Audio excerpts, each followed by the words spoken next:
通の会社員に一回諦めてなって、どっかストリートピアノでいいスポットっておすすめあります？ストリートピアノに出会って、こんな YOSHIKI さんとお話しする未来があるなんて2年前の自分に言ってあげたいです。 YOSHIKI さんと会えるよっていうのを。ごめんなさい、ちょっと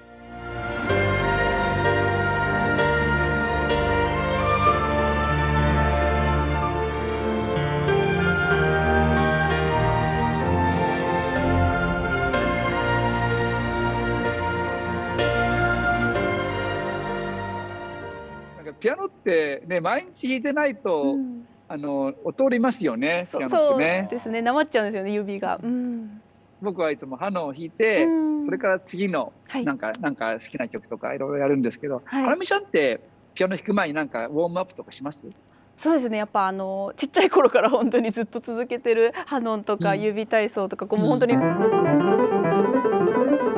こういうものとか、やっぱりこう早っ。いや、すいません、すいません、いきなり今のスピードで聞ごめんく。なさい、すいません、前のめりになっちゃって、ごめんなさい。もうやっぱりこうやっぱ YOSHIKI さんがもう本当に作られるもう詞も曲もなんかこうやっぱり最初に皆さん聞く印象って多分もう本当に感性が本当に素晴らしいとか、多分そういうことを感情として抱くと思うんですけど、でもなんかこうやっぱピアノをちっちゃい頃からやっている自分からの意見でちょっとおこがましいんですけど、なんかやっぱこう緻密に計算されてる部分っていうのがなんかやっぱりこう感じられるというか、そういうなんか転調の一つ一つとか、やっぱりこういかに曲をなんかもう本当に一本の映画のようにこういかにドラマチックに作り上げられるかっていうのがものすごい仕組みが実はたくさんあるっていうのがYOSHIKI さんが作る曲のなんかすごい一番の魅力だとは自分では思っていて。ありがとうね。はいそこを分かってくれて。分かってくれてっていうか、もちろん最初のメロディーとかも感性でバーンといくんですけど、はい、その後の曲の構成とか、転調とかっていうのはすごい考えます、やっぱり。そう、私やっぱフォーエバーラブのギターソロの転調がもうなんでこんな素晴らしい転調が思いつくんだろうって、私がYOSHIKI さんって素晴らしいなと思ったのが、基本こう転調したらそっちの世界に行きっぱなしなことが多いんですけど、YOSHIKI さんの転調ってちゃんと戻ってくるんですよ。それがなんでこんな自然になんか最初のスタートラインに戻ってくるんだろうっていうのがなんかものすごいもうなんか映画の伏線回収みたいななんか感じになるというか、それがもうYOSHIKIさんYOSHIKIさんが作る世界観で素晴らしいところだなと思いながら弾かせていただいてます。嬉しい。はい、ありがとうございます。さ、映画でほらドア頭にエンディングのシーンが出てきて最後つながるとかあるじゃないですか。そうそう、僕結構好きです、そういうのが。まさに、はい、本当映画を見てるような感覚で弾かせていただくので、もう聴いてて本当に楽しいんですよ。はい。いや、作曲者としてこうやって褒められたことって僕あるかな。あぐらい今嬉しい。ありがとうございます。どっかストリートピアノでいいスポットってなんかここのスポットは良いみたいなのおすすめあります？なんかでも本当に最近行ったストリートピアノで一番おすすめが、軽井沢で、軽井沢。そうなんですよ、もう本当にこうジブリの本当に森のようなもっとこう緑のこうバーって開けてるところにポツンって茶色いアップライトピアノがあって、みんな芝生のこうところにこう体育座りとかしてこうストリートピアノを楽しんでいたりとかして、そこはなんかこう本当にこうドラマのようななんかこんな素敵なシチュエーションあるのかって思いながらもう空を見上げてこう音を鳴らしてたんですけど。スタッフの皆さん、次日本に行った時に弾くリストに置いといてください。やばい。ロンドンで一回ね、弾いた時に、はい、あ、これ勇気いるわと思ったけど弾かせてもらったんだけど、次はちょっと日本で僕もストリートピアノ挑戦してみようと思うんですけど。ストリートピアノ行ってYOSHIKIさんいたらもう皆さんもとんでもなく動揺すると思う。何気なくさーっと普通にやばいさりげなく。はい、いやいやいや、もう大パニック大パニックなんかこうYOSHIKIさんの作り出すその音楽でずっと気になってたのがはい、詩と曲ってどっちを先にこう書くことが多いんですか？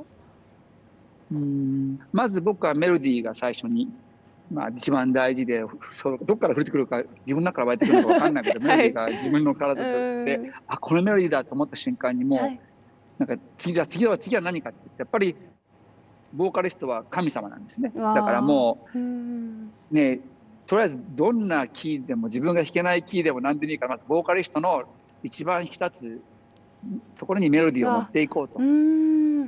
まずそこを決める。はい、エンドレス・レインだったらだってね、そんなトシという素晴らしいボーカリストが歌ってくれたからそうやってね、旅をしてくれたっていう、まずじゃあトシの一番いいキーってどこなんだろう、素晴らしいギタリストもいるし、今度ギタリストが引き立つどうすればいいんだろうっていう、ウィークエンドという曲があるんですが、それはもう詩が頭にあって詩にメロディーを乗っけたとか、736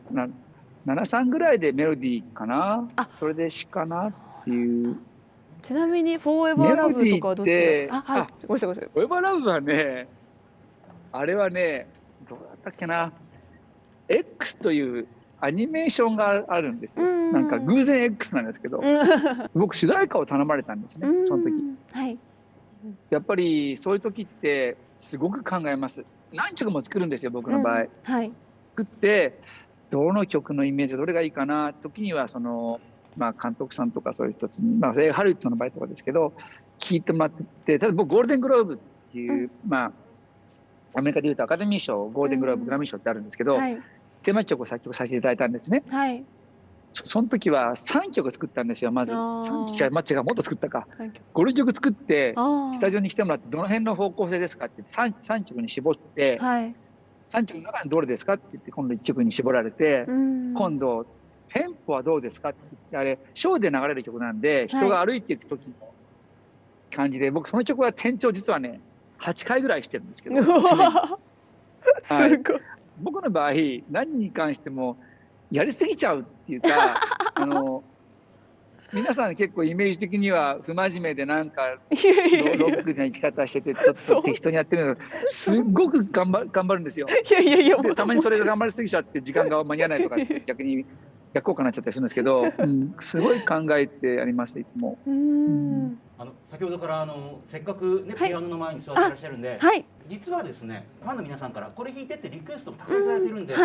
それにぜひ答えていただきたいかなと。ぜひ、はい、お願いします。はい。では皆さんからリクエスト多かった曲を発表したいと思います。はい。フォーエバーラブ。あ、来ました。来ましたよ。フォーエバーラブは演奏する時のポイントってどういうところがあったりするんですか？ポイント、そうですね。やっぱりちょっとさっきも喋らせていただいたんですけど、やっぱりそのギターソロの部分からこうもう一回 A メロに戻るっていう瞬間のこう間の取り方みたいなのがやっぱりこうちゃんとスタートラインに戻ってきたっていうこのなんかこのテンポ感とか間とかがやっぱり一番この曲のなんか肝な部分だと思うので、なんかそこのギターソロ明けの部分をちょっと注目していただきたいです。はい。そうだね。そういうところをそういう観点でさ、こうやって話し合ったのって、初めてじゃないかな。やっぱりなんでここでリピートすることがあるのって言って、無駄に長いだけじゃんっていう、違うんだよっていうのがね、もちろんメンバーは分かってくれたから、メンバーはね、他のいろんな方たちから当時デビュー当時の新人がそんなことを言うなみたいなことも言われたり、僕実はデビューの時のレコーディングでエンジニア倒してるんですよ。素手で倒したわけじゃなくて大御所のエンジニアの方がいて、で僕なんか新人のデビューでどうだって言うから、いや気にならないずっとやってたら48時間ぐらいに倒れちゃったの。ずっとぶつ続けてやってたら体力的に倒れちゃったと思って、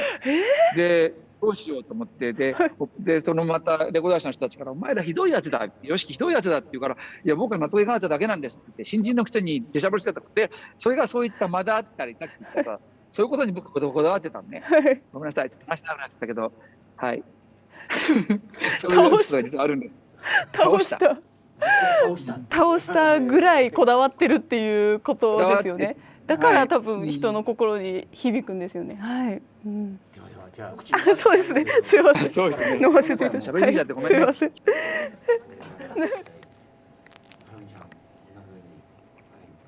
ジーンとくるわ。ね、曲ってこうやってやってもらう瞬間って、作曲者としてこれ以上光栄なことってないな。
ごめんなさい、ちょっと。大丈夫ですよ。ごめんなさい、そう、ごめんなさい、緊張しすぎて間違えてしまった。ごめんなさい、すみません、すみません。絶対普段見せない。大丈夫ですよ。マジでごめんなさい。もう一回だけ聞いて。最初からいきます。いやもちろんマジでごめんな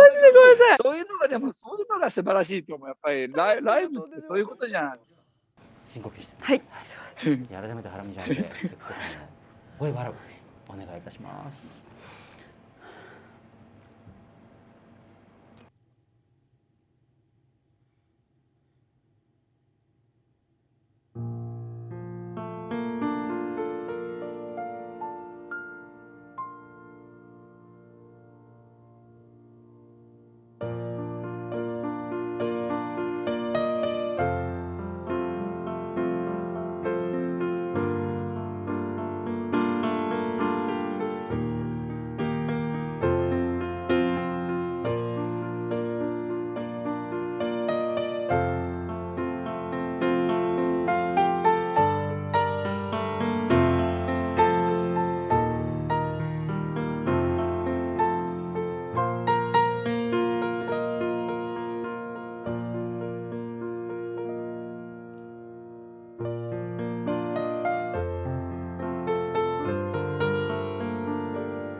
うございます。すごい。素晴らしい。ジンときた。ありがとうございます。なんて言ったらいいんだろう。最初に弾いてくれて、一旦中断してまた弾いてくれて、その全てが素晴らしいと思う。すいません。やっぱり人生ってさ、はい、物事って A から B に全て順調にいくわけじゃないじゃん。でもいろんな紆余曲折があって、はい、そこにたどり着いたその瞬間の喜びみたいなものをさ、今一緒に共有できた感じがする。そう、人間も芸術も生身だっていうのがさ、分かるよね。やっぱりなんかいろんなことが全て計算尽くされて幾何学的になってる時代にさ、やっぱりそれが僕両方ともさ、もちろん計算もするんだけど、あとハミさんがさっき言ってくれた僕の店長が戻ってくる瞬間が見どころですっていうのが、そうですね。よかった、こだわって作ってと思ってっていうのを。結構いつもライブ本番とかはやっぱ止まることがやっぱできないので、どうしてもやっぱこうちょっと自分で作っちゃう部分とかあったりとかして、でなんとかこうコードを変えて戻ってきてそのまま続けて弾くっていう、よく本当にピンチな時はやったりするんですけど、ちょっと吉木さんの前でそれはちょっとできないと思ってちょっとやめさせてごめんなさい、一回中断しちゃったんですけど、ちょっとやっぱ最初からちゃんとやり直したいなと思ってごめんなさい、2回も。いや逆に光栄です。ライブとかでさ、よくわかります。僕もたまにどうやって分からなくてどうやってこのコードに戻そうかっていうのことはよくあるんですよ。そうなんですよ。こう言ってこう言って。あるよね。そうですよ。5度で戻って次6度でみたいな。そうなんですよ。どこだけどこだけ。そうなんですよ。すいません。たまにもうわーとかってやってキー一回なくしちゃって、クリスタルの。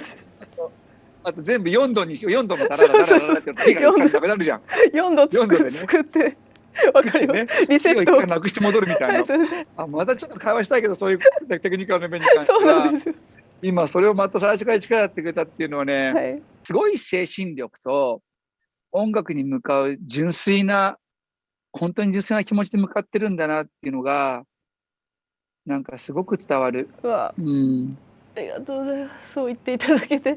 なんかこう自分も一回音楽大学に出ていて、やっぱピアニストに憧れていて、そこから普通の会社員に一回諦めてなって、そしてストリートピアノに出会って、なんか2年前ストリートピアノに出会った時、こんな吉木さんとお話しする未来があるなんてもう本当に1ミリも思ってなかったので、本当に2年前の自分に言ってあげたいです。なんかこのままやってれば吉木さんと会えるよっていうのをもう言ってあげたいぐらい、もう本当にかけがえのない時間を本当にありがとうございました。いや、こちらこそ、僕もね、やっぱり、ね、どんなところにいようがやっぱり、ね、もう生きてるのやだとかって思う時あったけど、特にこの2年間っていうのは僕でもすごい辛い時あったけど、やっぱりこう演奏を聴かせてもらうと僕も生きててよかったと思う。やっぱりなんか、アーティストの方が芸術に向き合う姿勢っていうのは、そこがそういうテクニックとかそういうこと以外のものをすごく今自分は感じてしまって、だからすごいファンの人たちが皆さんハラミちゃんに感銘を、ね、受けてるんだって、そこまで YouTube も広がってるし、世界中のファンの人たちがこうやってから支持されてるんだっていうのがすごく分かった。いや、すごい本当にもうこの吉木さんの言葉をもう本当に胸に抱いて、今後も落ち込んだ時に思い出させていただきます。はい、お願いします。ありがとうございます。でもハラミちゃんの存在によって励まされてる人たくさんいると思うよ。多分今日は僕もそのうちの一人です。いやー、とんでもないです。本当にもったいない言葉です。ありがとうございます。はい。